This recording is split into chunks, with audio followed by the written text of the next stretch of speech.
नमस्कार, खबरें अभी तक देख रहे हैं आप और मैं हूं आपके साथ नासिर कुरैशी। आखिरकार वो दिन जिसको लेकर हरियाणा में इंतजार किया जा रहा था, खास तौर से विपक्ष की तरफ से, और जनता भी इंतजार करती है कि जब विधानसभा के सत्र की कार्यवाही शुरू हो तो उनके मुद्दों पर बात हो, उनसे जुड़े सरोकारों पर बात हो, उनके लिए योजनाओं पर मोहर लगे, बिल पास हो, तो साथ में जो मुद्दे हैं गरमाए हुए हैं उस पर जो चर्चा होती है। तो ऐसा ही फिर से होने वाला है और इस बार पूरे आसार हैं। कई बार तो कयास लगाए जाते हैं कि भाई हो सकता है, इस बार कहा जा रहा है कि होगा ही, विधानसभा में हंगामा होगा, जमकर हंगामा होगा।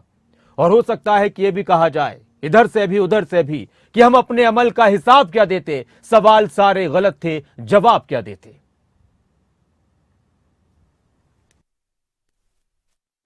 विधायक तैयार है, सब विधायक तैयार हैं, पूरी हर इशू पे हर मुद्दे को उठाएंगे। बिल्कुल तैयार हैं।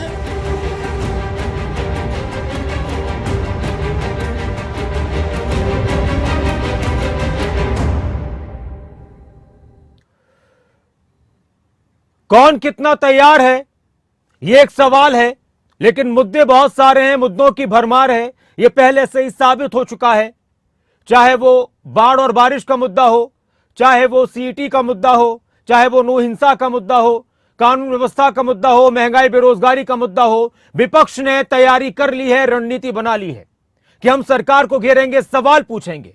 तो वहीं सरकार की तरफ से भी मजबूत रणनीति बनाई गई है और कहा गया है कि विपक्ष के हर एक सवाल का जवाब देंगे। लेकिन इसके साथ ही मॉनसून सत्र की अवधि को लेकर भी सवाल उठे हैं। नेता प्रतिपक्ष भूपेंद्र सिंह हुड्डा ने कहा कि ये जो 3 दिन है ये नाकाफी है, 3 दिन में कुछ नहीं होता, घमासान होगा विधानसभा में, हंगामेदार रहेगा ये सत्र, इस बात के पूरे आसार हैं। लेकिन जनता के मुद्दों पर कितनी गंभीरता से चर्चा होगी, इस पर भी देखने वाली बात होगी। लेकिन आप भी एक रिपोर्ट देखिए।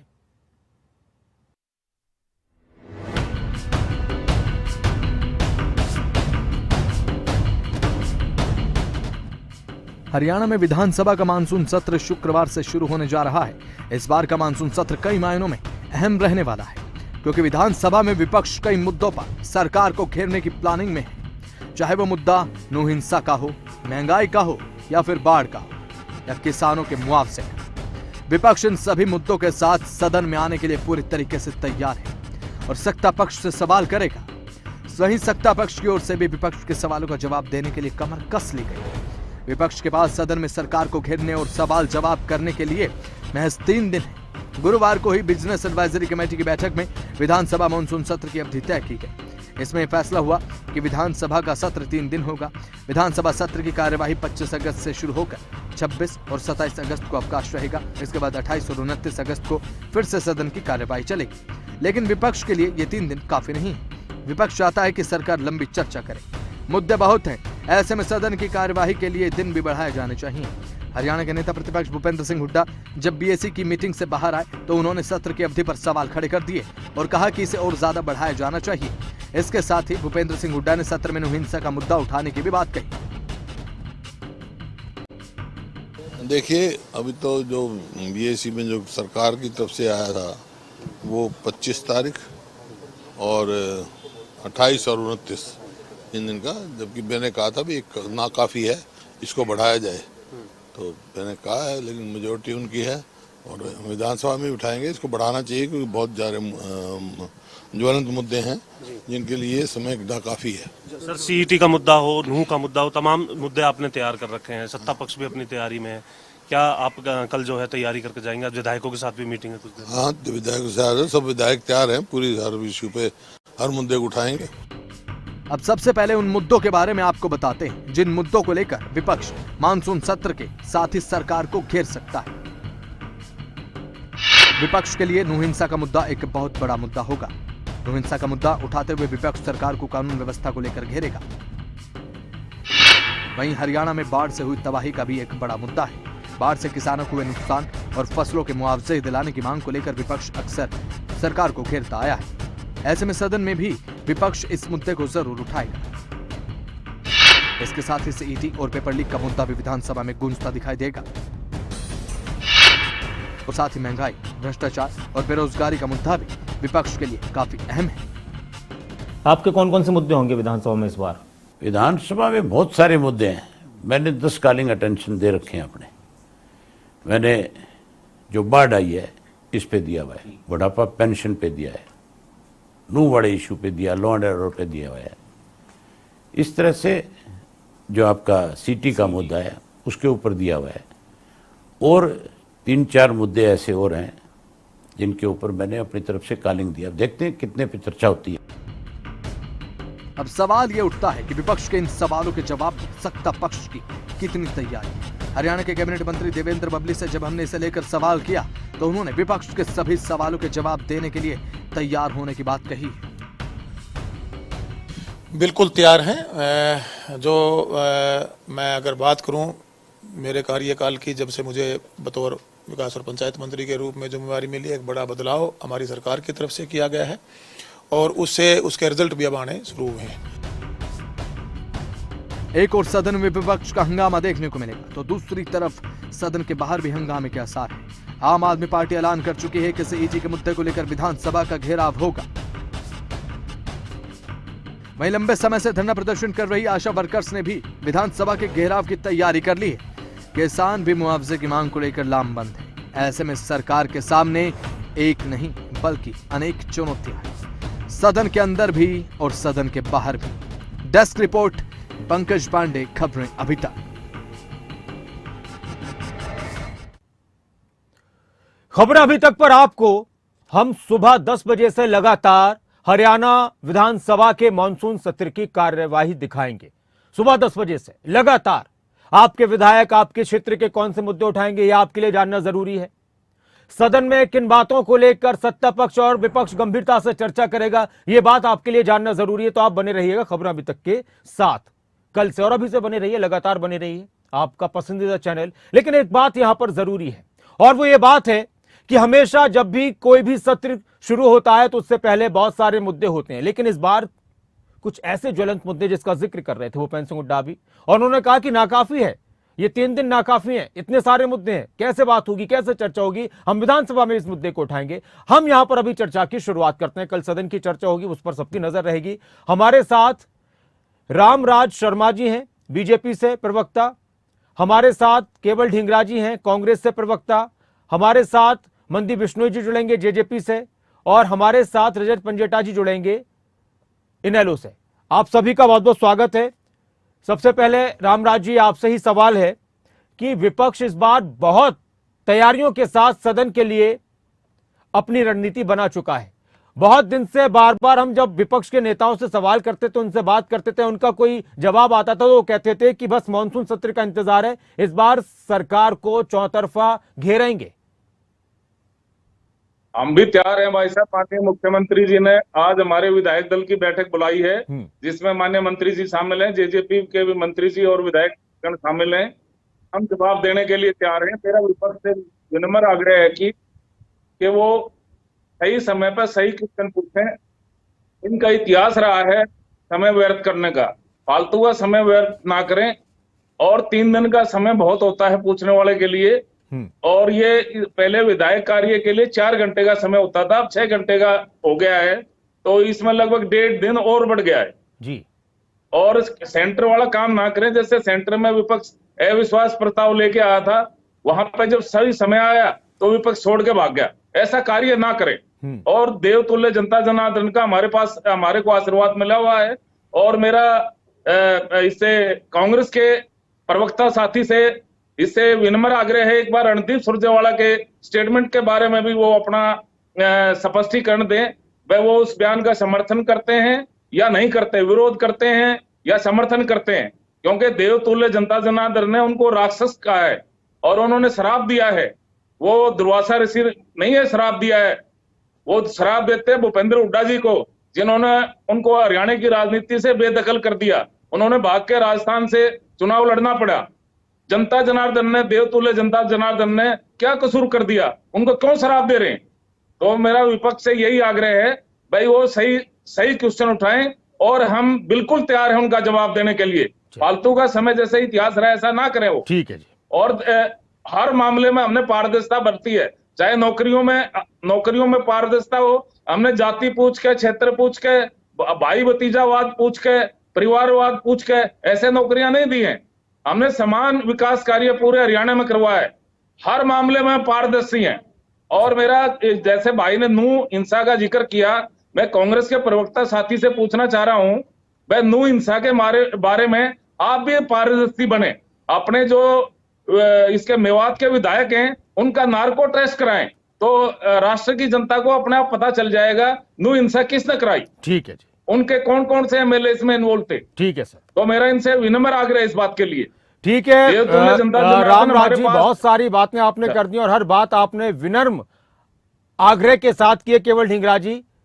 और उन्होंने देखिए, सारे सवाल मैं दोहराऊंगा तो नहीं, देवतुल्य जनता का समय और उनका पैसा जो हमारी संस्थाओं पर, सदन पर, संसद पर, विधानसभाओं के लिए खर्च होता है कि उनके मुद्दों पर चर्चा हो, उसको आप फालतू में मत गंवाना, यह आपसे आग्रह किया जा रहा है। सदन की कार्रवाई छोड़कर मत चले जाना जैसे संसद में चले गए थे, यह आपसे कहा जा रहा है। और रणदीप सिंह सुरजेवाला के बयान पर भी आपसे कह ली कि जनता ने क्या गुनाह कर दिया जो उनको राक्षस कह दिया। नासिर जी, सबसे पहले तो ये बात से जो बोली गई है ये भाजपा के ऊपर लागू होती है, क्योंकि जानबूझकर 3 दिन की अवधि का जो सेशन रखा गया है उसका मतलब है कि 90 विधायक जो है अपनी पूरी बात ना रख पाए। अच्छा। इस करके उसको कम रखने का काम किया गया है। दूसरी बात ये भी है इसके साथ साथ कि जिस तरह से मुद्दे देखिए कितने हैं, सीटी का मुद्दा है, बाढ़ जो फसलों का मुआवजा नहीं मिल पा रहा उसका मुद्दा है, और नूह मामले में जो जातिवादी हिंसा हुई या राजपूत वर्सेस गुज्जर करने की या धार्मिक भावनाएं भड़काने की या जातिवाद को अलग करने की जो काम बीजेपी ने किया वो मुद्दा है, महंगाई, बेरोजगारी और क्राइम मुद्दा है, सभी वर्गों की पिटाई बीजेपी ने जो इस टाइम के अंदर की है। रामराज जी, देखिए, ये पहली प्रतिक्रिया, तो हमारी कोशिश है कि सब अपनी अपनी पहली प्रतिक्रिया तो बिना किसी एक दूसरे को टोकने पर, हाँ, उनकी पूरी बात होने दीजिए जी। नासिर जी, सभी वर्गों की जो पिटाई बीजेपी ने करी है वो मुद्दा है, सरपंचों की जो पिटाई हुई है ई टेंडरिंग के बीच में, आंगनवाड़ियों की जो खिंचाई हुई है, क्लर्कों का मुद्दा है, टीचर कॉन्ट्रैक्चुअल का मुद्दा है, रोडवेज कर्मचारियों का एस्मा लगा दिए उनके ऊपर, आशा वर्कर्स की मांगे हैं, कौशल रोजगार सरकारी कच्ची भर्ती योजना शुरू कर दी इन लोगों ने, उसके बाद 1,82,000 पद खाली पड़े हैं वो मुद्दा है, कर्जे का मुद्दा है, 4 लाख से भी ज्यादा करोड़ का कर्जा हो चुका है, इस समय पीपीपी मोड का मुद्दा है, इस समय पोर्टल आईडी जो चल रही है जिससे अब जो प्रॉपर्टियां हैं लोगों की उनको इधर उधर भगाने का मुद्दा है, प्रॉपर्टी आईडी में 95% घपला है वो मुद्दा है। इनके ऊपर बात कहां कर रहे हैं रामराज जी, ये बातें कर रहे हैं इधर उधर की कि यहां भी टाइम खराब कर दें और विधानसभा में भी टाइम खराब कर दें, ऐसे नहीं होता टाइम खराब। सुनिए, आपको ये बात बताना चाहता हूं, अरे सुन लीजिए रामराज जी, सुन लीजिए, पहले 1 मिनट सुनिए, पहले बात सुनिए, ऐसे ही इधर उधर की बात मत करिए। जो मैंने मुद्दे गिनाए हैं उनके ऊपर आपके पास कोई है मुद्दा कि इसके ऊपर आपने क्या चर्चा करनी है? जो इस समय हालात खराब है, इस समय जो करप्शन में जो हरियाणा घिरा पड़ा है उसका मुद्दा है आपके पास, उसकी कोई क्लैरिटी है? आपके एचपीएससी के चेयरमैन जो हैं वो कई करोड़ रुपए लेते पकड़े गए, क्या आपके पास कोई है उसका जवाब? क्या कोई एसआईटी जो दारू शराब के मामले में बिठाई गई थी उसको सार्वजनिक किया क्या आपने? जो केवल ढींगरा जी, सारे जवाबों, सारे सवाल आपके, उनका जवाब लेंगे। अब एक प्रतिक्रिया आप बताइए ना, आपके मुद्दे समझ नहीं आ रहे, आपको मुद्दा समझ में आ रहा है। केवल ढींगरा जी, एक बार मैं फिर आता हूँ आपके पास। केवल ढींगरा जी और रामराज जी, मैं आता हूँ एक बार आपको। रामराज जी, आपने रामराज गौहर कर लिया, अब आपका जाने का काम शुरू हो चुका है। ठीक है केवल ढींगरा जी, खत्म हो चुका है। मनदीप बिश्नोई जी, मुद्दे बहुत सारे केवल ढींगरा ने गिना दिए। केवल ढींगरा जी ने बहुत सारे मुद्दे गिना दिए और एक बात उन्होंने ये कही कि मुद्दे इतने सारे हैं और इसलिए जानबूझकर सरकार ने एक तो सत्र की अवधि को कम रखा है।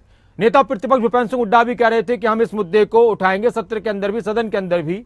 दूसरी बात यह है कि इस बार सरकार को घेरने के लिए पूरी तैयारी के साथ विपक्ष ने मजबूत रणनीति बनाई है और उनका कहना है कि किसी सवाल का जवाब सरकार के पास नहीं होगा, समय खराब हम नहीं करते, सरकार की तरफ से किया जाएगा। सेंटर में भी नहीं किया होगा इन्होंने। अविश्वास प्रस्ताव जाने की तैयारी है आपकी? नासिर भाई, जनता आपके नासिर खिलाफ भाई हो चुकी है। बिल्कुल सही बात है कि विधानसभा सुरजेवाला के बारे में इनको पहले तो बोलते इंटरेक्शन क्यों करने से देखिए, बंद कीजिए आप- प्लीज। मेरा रामराज निवेदन जी है, और केवल ढींगरा जी, विनम्र निवेदन अभी है। हम एक प्रतिक्रिया, सबकी पहली प्रतिक्रिया विनम्र बिना निवेदन किसी इंटरप्ट के आ जाए। जी मनदीप जी बात पूरी कीजिए। जी हाँ नासिर भाई, विधानसभा और लोकसभा जनता के मुद्दों की चर्चा के लिए होते हैं। वहां जनहित के कार्यों पर चर्चा होकर के उन समस्याओं के समाधान के लिए चर्चा होती है। ये कोई खेल का मैदान नहीं है जिसमें तैयारी की जाए, जिसकी जवाब एक दूसरे को घेरने की कोशिश की जाए। इस प्रकार का मैदान किसी भी विधायक को नहीं बनाना चाहिए। 90 के 90 विधायक चुने हुए अपने क्षेत्र की बात को वहां पर उठाएं और कोई सार्थक चर्चा करें ताकि समाधान होकर के जिस उद्देश्य से इन विधानसभा का गठन किया गया है वो उद्देश्य पूरा हो। और जहां तक कांग्रेस की बात करता हूं कि कांग्रेस का आप एक प्रवक्ता बुलाते हैं, मेरे हिसाब से आजकल इस प्रकार का माहौल हरियाणा प्रदेश के अंदर कांग्रेस का है कि आपको एक एसआरके ग्रुप का और एक दूसरी कांग्रेस जिसका नाम शायद क्या है मुझे ज्यादा ध्यान नहीं है, इन दोनों की तरफ से शायद प्रवक्ता ना बिठाने पड़ जाए आने वाले समय में। इस प्रकार की भावना, इस प्रकार के जो दृश्य दिखाई दे रहे हैं कांग्रेस की तरफ से, तो ढींगड़ा साहब पता नहीं कौन से ग्रुप के हैं, मुझे तो नहीं पता इस बात का। लेकिन एक बात जरूर कहूंगा कि आज प्रदेश के अंदर इन्होंने बहुत बातें कही, लेकिन नई इंडस्ट्री लग रही है, नई नई बातें आ रही है, रिवेन्यू हर चीज का लगातार बढ़ रहा है, चाहे वो एक्साइज का है, चाहे रेवेन्यू डिपार्टमेंट का रजिस्ट्रीज वगैरह जो हो रही है उनका है, और रिश्वतखोर जो भी है, भ्रष्टाचार का ये मुद्दा बता रहे हैं। लेकिन भ्रष्ट अधिकारी कोई भी है उसे सलाखों के पीछे भेजने से सरकार बिल्कुल भी गुरेज नहीं करती। हर भ्रष्टाचारी को, हर रिश्वतखोर को पकड़ करके सलाखों के पीछे भेज रहे हैं, चाहे किसी भी प्रकार का। और नूह की जहां तक बात है, नूह पर ज्यादा यहाँ पर चर्चा करके मेरे ख्याल से, क्योंकि उस पर बहुत सारी डिबेट्स हो चुकी है और जनता असलियत जान चुकी है कि किसका कसूर है किसका नहीं है, किस व्यक्ति ने विधानसभा के अंदर इस तरह की बातें की थी, उसके बारे में सब लोग भली भांति जानते हैं। उन विधायक को भी कल जब वो विधानसभा सत्र में आए तो उनकी इस बात के ऊपर उनका ये दायित्व बनता है जनप्रतिनिधि के नाते कि जो आज से शायद 6 महीने पहले विधानसभा के अंदर उन्होंने बात कही थी उसका अपना स्पष्टीकरण जरूर दे करके जाएं। और रामराज शर्मा जी ने भी एक बात कही थी कि एक कांग्रेस के लीडर ने इस जनता जनार्दन को जिससे वोट लेकर के वो आज तक हरियाणा प्रदेश के अंदर मंत्री भी रहे हैं, उनके पिता भी मंत्री रहे हैं उन नेताजी के, तो जनता को राक्षस कहना कहीं ना कहीं उनकी खिन्नता है, वो खिन है, अपनी जमीन उनकी बिल्कुल खिसक चुकी है। आज हरियाणा प्रदेश के अंदर उनका कोई वजूद नहीं है। कारण यही है कि उन्हें राजस्थान से राज्यसभा का सदस्य बनना पड़ा। ठीक है मनदीप, केवल और केवल कांग्रेस की हाईकमान की चाटुकारिता करके वो कांग्रेस में बने हुए हैं। जनता का एक भी मुद्दा अगर वो उठाते कहीं पर, आज अब रजत अगर पंडिता वो जी से कहीं भी भाषण प्रतिक्रिया देते लेते हैं हैं। तो सरकार को भी कोसते हैं, सरकार के साथ साथ एक कांग्रेस का ही पक्ष है उसको भी कोसते हैं। चलिए रजत पंजेटा जी, कोई भी नहीं लेता रजत है। पंजेटा तो जी, निश्चित तौर पर सरकार ये विधानसभा कहती है कि सत्र अगर है। कहीं कोई मेरी, भ्रष्टाचार करता है तो हम कार्रवाई ये करते, जरूर पहले है। नहीं होती थी, अब होती है। हर तरह के सवाल के लिए, हर एक मुद्दे के लिए हम तैयार हैं। विपक्ष इसको खेल का मैदान न बनाए। आप सुन रहे थे मनदीप जी को, उनका ये कहना था ये कोई लड़ाई का, जंग का मैदान नहीं, बल्कि जनता के मुद्दों पर संजीदगी से चर्चा करने का मंच है, सदन है। और क्या विपक्ष ऐसा करेगा? नहीं, खेल का मैदान तो देखिए कोई वो शेरो शायरी का मुशायरा भी नहीं है। हाँ। कोई खेल का मैदान किसी ने नहीं कहा। लेकिन हाँ, अगर कोई बिल्कुल एक सकारात्मक उस पर डिस्कशन होनी चाहिए।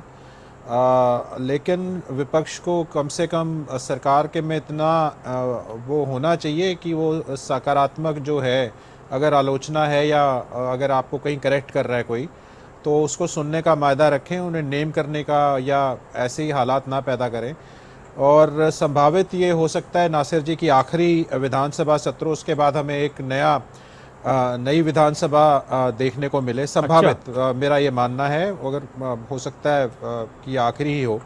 लेकिन जैसे कि भाजपा के प्रवक्ता से मैं शुरुआत करूंगा, इन्होंने बात करी कि मैं इस पर सर अपनी बात पूरी करना, मैं इस पर जो संभावना आपने जताई है, इस संभावना की वजह क्या है कि ये आखिरी विधानसभा सत्र हो? मुझे लगता है कि उससे पहले चुनाव हो जाएंगे। मेरा अपना एक आंकलन मतलब है। क्यों हो जाएंगे? सरकार तो अच्छे से चल रही है, मजबूती से चल रही है। सरकार ही खुद कराए, सरकार खुद कराएगी चुनाव। अच्छा, सरकार ही खुद कराएगी। तो अभी उस पे बात आते हैं। भाजपा के प्रवक्ता ने एक बात कही कि बहुत ज़्यादा लंबा समय है, इनसे ये पूछिए कि कल दोपहर बाद सेशन स्टार्ट होगा। हाँ। 2 दिन की छुट्टी है। अगर छुट्टी के बाद आमूमन ऐसे होता है कि वो जो है आफ्टरनून में दोबारा होता है, मंगलवार को ये ख़त्म कर देंगे। ऐसी कैसी सरकार को ऐसा क्या काम करना है जो साल में 2 बार ही सेशन आता है? तो आप उसकी अवधि क्यों नहीं बढ़ा रहे? जितने क्वेश्चंस इस बार हैं, जितने सवाल से सरकार से प्रश्न इस बार ही हैं, उतने तो कभी भी नहीं रहे। तो इतने ज्यादा प्रश्न हैं सरकार के ऊपर। तो एक कभी मैं दोबारा भाजपा पे आऊंगा क्वेश्चंस के बाद। अब आप देखिए, इन्होंने रेवेन्यू की बात करी, तो इनसे मुझसे पूछिए कि आपने इतना बढ़िया काम कर रहे हो, रेवेन्यू प्रदेश पे आ रहा है, तो कर्ज क्यों है 3.3 लाख करोड़ का? आपका जवाब मैं दूंगा, रेवेन्यू डिपार्टमेंट के बारे में आपका जवाब मैं दूंगा। आप थोड़ा सा मैं डिबेट छोड़ के चला जाता हूँ, आप ही कर लीजिए। मैं तो समय में नहीं बोला। आपकी करने दीजिए। आप रजत जी अपनी बात पूरी कीजिए। आप ही दोगे जवाब, कल भी आप ही को देने हैं, आज भी आप ही दोगे प्रश्न। बिल्कुल देंगे, बिल्कुल देंगे। पूछिए। चलिए, आप इनके सवाल सुनिए। रामराज जी, फिर हाँ। मैंने पहली बार ही देखा है बिना प्रश्न किए इन्होंने कहा कि मैं जवाब दूंगा। अभी तो प्रश्न शुरू होंगे, आप ही जवाब दोगे। लिख के सुनिए और लिख के रखिए। मैं आपसे वर्बल, मैं इतने निम्न स्तर का नहीं हूं कि मैं हल्की बात करूं। आप प्रश्न सुनिए सीधा। देखिए, सरकार कहती है समस्या है पोर्टल को लेके। पोर्टल में क्या किया सरकार ने कि एक जनता के और अपने लिए एक्सेसिबिलिटी कम कर दी, जनता के साथ डायरेक्ट इंटरेक्शन खत्म कर दिया। पोर्टल अपनी मर्जी से खोलते हैं, सारा कंट्रोल अपने ऊपर अपने हाथ में लेने का काम किया। उसके बाद अगर आप देखें तो ओल्ड एज पेंशन को लेकर समस्याएं आ रही हैं, बहुत सी कटी। महिला खिलाड़ियों का अपमान, दुर्व्यवहार, नू हिंसा के ऊपर आपके पास सारी इनपुट थी। ये इत्तेफाक नहीं है महज कि एसपी का छुट्टी पे जाना। उसके बाद आपकी सीआईडी के इंस्पेक्टरों के पास स्टिंग है, पुलिस के इंस्पेक्टरों के पास स्टिंग है।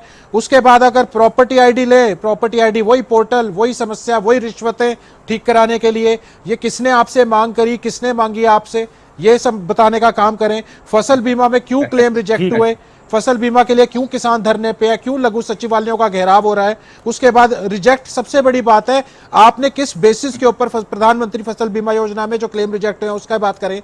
बेरोजगारी के ऊपर आप बताएं कि हरियाणा अव्वल नंबर पे क्यों है, सबसे ज्यादा पढ़े लिखे बेरोजगार यहाँ क्यों है। आप उसके, नहीं मैं खत्म कर रहा हूं, मेरे को आप बीच में न टोके, मैं खत्म कर रहा हूं, बाद में समय चाहे जितना मर्जी दें। ये लिखे सारे के सारे। शिक्षा का स्तर क्यों गिरता जा रहा है, ये जजपा वाले एक सवाल उठाते थे जब ये विपक्ष में थे कि पीएचडी बच्चे भी आज चपरासी के लिए, पीएन के लिए अप्लाई कर रहे हैं। ये खुद इनके जजपा के वाले बोलते थे।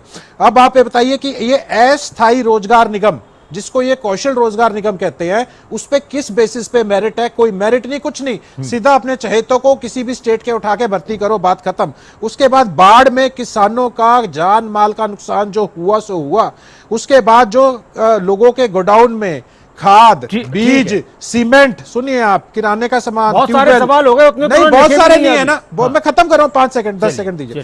उसके बाद किसानों के ऊपर कर्ज का मुद्दा है, वो इनसे पूछिए। उसके ऊपर माइनिंग के ऊपर आप पूछिए। स्कूलों के ऊपर क्यों इन्होंने 5000 स्कूल मर्जर के नाम पे बंद करने का काम किया। उसके बाद सरकारी नौकरियों का पूरा हिसाब दे, क्यों कौशल रोजगार पे आपका ठीक है। पेपर लीक, सीटी 35,400 का जो पेस ग्रेड है, सीटी वाले बच्चे जो है क्यों उनका सोशल इकोनॉमिक।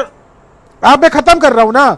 आप उसके बाद इनसे यह पूछिए कि एम्प्लॉयमेंट एक्सचेंज में पंजीकृत कितने बच्चे हैं। रामराज जी, बहुत सारे सवाल हैं और विपक्ष का यह कहना है कि सत्र की अवधि कम है, ये सवालों से बचने की कोशिश है। जवाब देने के लिए बैठा हूं। चलिए बताइए।